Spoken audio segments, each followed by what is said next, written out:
We all have that dream, right? Finding that perfect move-in ready home. The one that's been beautifully renovated, fresh paint, new everything. But what if that gorgeous surface is just hiding a complete nightmare? Okay, let's get into this story. So we're going to follow the actual paper trail of one homeowner's discovery. We're talking official documents, invoices, even recorded phone calls to piece together exactly how this dream purchase spiraled into a total financial disaster. You know, every home buying story starts with that initial excitement, the promise. And in this case, that promise was huge, all thanks to a real estate listing that sounded just perfect. I mean, just listen to the language here. Stunning, fully renovated, dream home. Those aren't just words, right? They're setting an expectation. They're basically promising you a perfect, worry-free house. And with a promise like that, the deal was sealed. In April 2024, the buyer, Taryn Masters, bought the home from SunWest Properties, a company whose entire business is flipping houses. Looked like a simple, straightforward sale. But that feeling didn't last long. Almost right away, that promise of a fully renovated home just started to fall apart, revealing something else entirely. And it happened fast. We're talking within 2 months. A contractor finds not one, but 2 big holes in the roof, like the one you see here. At the exact same time, the plumbing has a catastrophic failure. The invoice calls it a Blackwater Category 3 event. And let's be super clear, that's not just a leak, that is a serious biohazard. And bam! That first disaster hit the wallet hard, over $5,000. And that was just for the initial cleanup from the plumbing mess. It was really only the beginning of the surprise bills. So you're probably asking yourself, wait, how could all this get missed? Isn't that what a home inspection is for? And you're right. An inspection is supposed to catch any material defect, basically anything serious that could wreck the home's value or be a danger to people. It's supposed to be your safety net. Well, that safety net had some pretty big holes. The inspection report said no major issues with the roof, yet those holes were found right near where the inspector was standing. The dishwasher was called not properly secured. The real problem, it couldn't drain at all because a crucial plug was never removed. And the AC unit, the report says it wasn't tested. Turns out it wasn't even connected to the house. You can just feel the frustration in this call the homeowner had with the inspector. This wasn't just about writing checks. It was about the insane amount of time and stress suddenly dumped on him to fix a supposedly move-in ready house.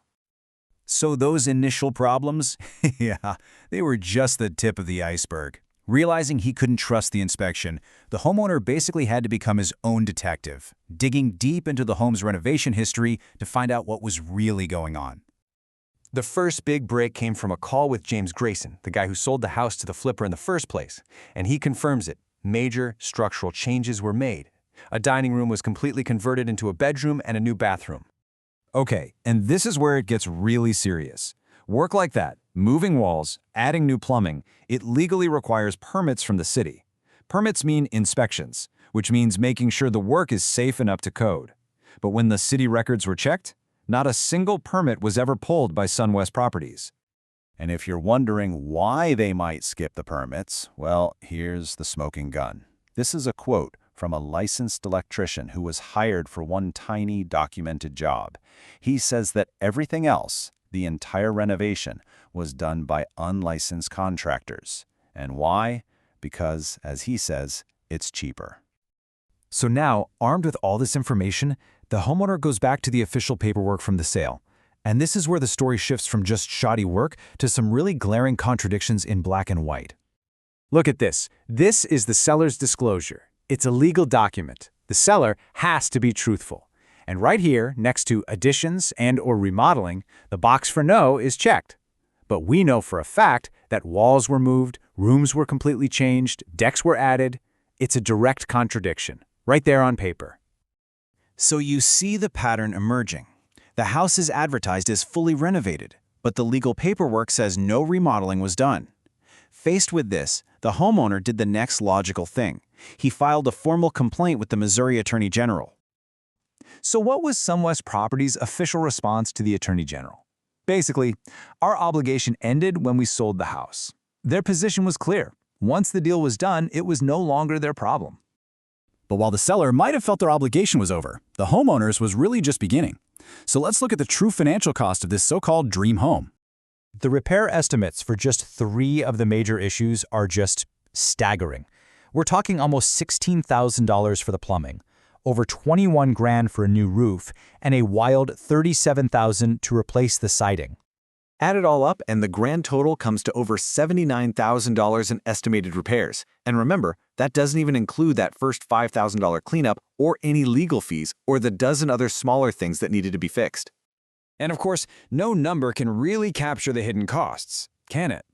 The months of stress, the constant phone calls, the fight just to make your new house a safe, livable place. So after digging through this entire paper trail, we're left with a pretty critical question for anyone thinking about buying a home. When a house looks perfect, when it's been flipped to look like a dream, how do you protect yourself from the nightmare that could be hiding just beneath the surface?